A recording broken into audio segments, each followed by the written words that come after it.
এবছৰীয়া হ'ল পাৰিজাত। চিৰিয়াখানাখনত উলহ মালহেৰে শনিবাৰে পালন কৰা হয় পাৰিজাতৰ জন্মদিন।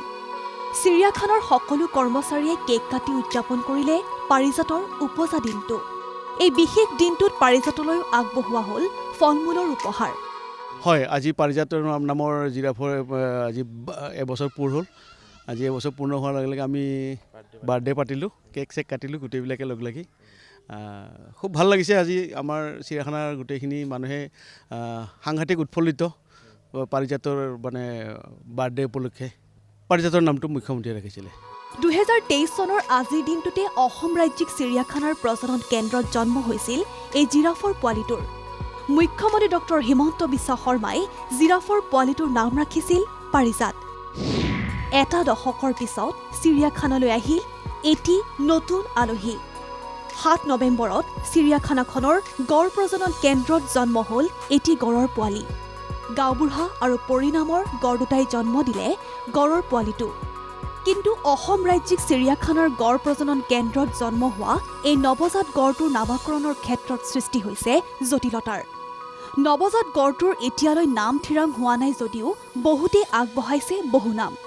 প্ৰয়াত উদ্যোগপতি তথা দানবীৰ ৰতন টাটাৰ প্ৰতি শ্ৰদ্ধাঞ্জলি হিচাপে গড়টোৰ নাম ৰতন দিয়াটো বিচাৰিছে বহুতে। ইয়াৰ উপৰিও দুৰ্গা, প্ৰশান্ত, প্ৰিয়া, বেলা, গল্ডি, আৰ্জু আদি বহু নামৰ প্ৰস্তাৱ আগবঢ়াইছে ছ'চিয়েল মিডিয়া ব্যৱহাৰকাৰীসকলেও। যদিও এতিয়ালৈকে নৱজাত গড়টোৰ নাম ঠিৰাং হোৱা নাই, চিৰিয়াখানাৰ কৰ্মচাৰীয়ে জনোৱা অনুসৰি মুখ্যমন্ত্ৰীগৰাকীৰ উপস্থিতিত নামাকৰণ কৰা হ'ব নৱজাত গড়টোৰ।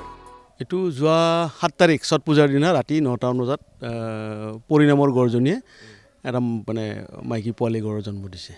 হয়, দেউতাক গাঁওবুঢ়া মানে পৰিটো আমাৰ জুবন চিৰিয়াখানাত জন্ম হোৱা মানে গড় পোৱালি। আৰু গাঁওবুঢ়াক অনা হৈছিলে আপোনাৰ হেৰিৰ পৰা, এই কাজিৰঙা ৰেস্কিউ চেণ্টাৰৰ পৰা। চিৰিয়াখানাৰ প্ৰজনন কেন্দ্ৰত এতিয়ালৈকে জন্ম হৈছে মুঠ 3টা গড়ৰ। 2002 চনত চিৰিয়াখানাতে জন্ম হৈছিল নৱজাত গড়টোৰ মাতৃ পৰীৰ। নৱজাতক গড়টোৰ পিতৃ গাঁওবুঢ়াক অনা হৈছিল কাজিৰঙা ৰাষ্ট্ৰীয় উদ্যানৰ পৰা। 2013 চনত চিৰিয়াখানাতে জন্ম হৈছিল সনাতন নামৰ আন এটা মতা গড়। বৰ্তমান চিৰিয়াখানাত মুঠ গড়ৰ সংখ্যা 8। চলিত বৰ্ষত অসম ৰাজ্যিক চিৰিয়াখানাত জন্ম লাভ কৰে কেইবাটাও জীৱ-জন্তুৰ পোৱালি। 2 মাহৰ পূৰ্বে জন্ম হৈছিল 2টা সিংহৰ পোৱালি।